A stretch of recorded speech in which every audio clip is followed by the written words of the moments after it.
tenons sincèrement à vous remercier pour cette brillante participation que vous avez fait à ces jours.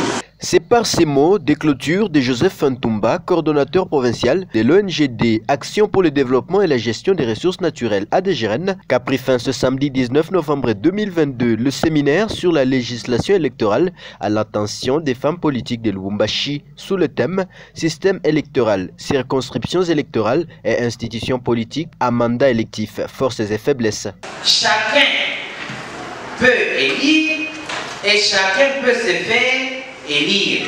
Pour ce dernier jour, il y a eu deux orateurs, à savoir Robert Bakwanda Loussa, chargé de la sensibilisation et de l'éducation civique, secrétariat exécutif provincial, Seni Okatonga, qui a parlé du système électoral selon la loi en République démocratique du Congo. Il fallait leur expliquer comment on parvient à être élu, comment on parvient à calculer les voix des candidats pour être proclamé élu.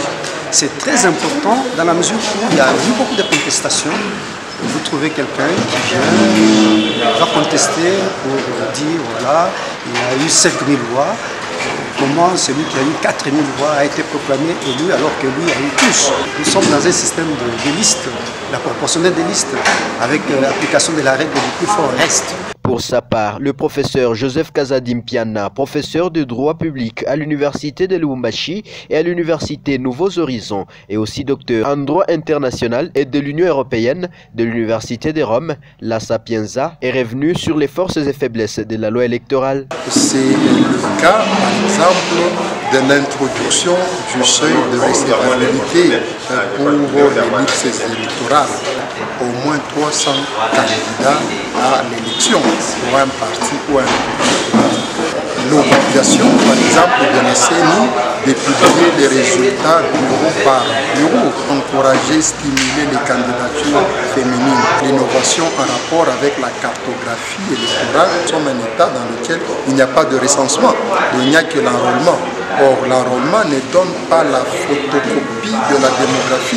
Il y a aussi notre limite qui est liée au manque de volonté politique de la part du gouvernement.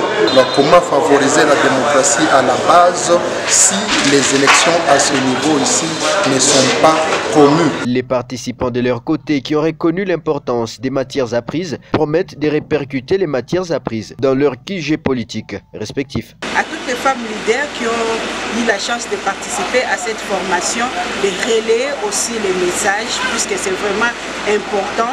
Les organisateurs ne pouvaient pas prendre toutes les femmes. C'est à nous maintenant la charge de relayer l'information, d'informer les autres, de préparer aussi nos sœurs femmes aux prochaines élections de 2023. Mais au jour d'aujourd'hui, nous venons maintenant de comprendre la vraie réalité, le vrai calcul qui se passe au niveau de la CENI. Nous sommes appelés à aller maintenant les donner à la base.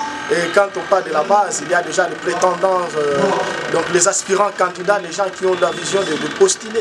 Et ces gens-là doivent être formés, doivent être aussi informés par rapport à ce que nous venons de comprendre, à ce que nous venons aussi d'apprendre à la DGRN, comme la Fondation Mère qui encadre toujours le maman, qui encadre les femmes, non seulement les femmes, les hommes dans les domaines électoraux. À noter que ce séminaire sur la législation électorale a été organisé par l'ONGD Action pour le développement et la gestion des ressources naturelles ADGRN avec l'appui financier de la Fondation Ansaïdel.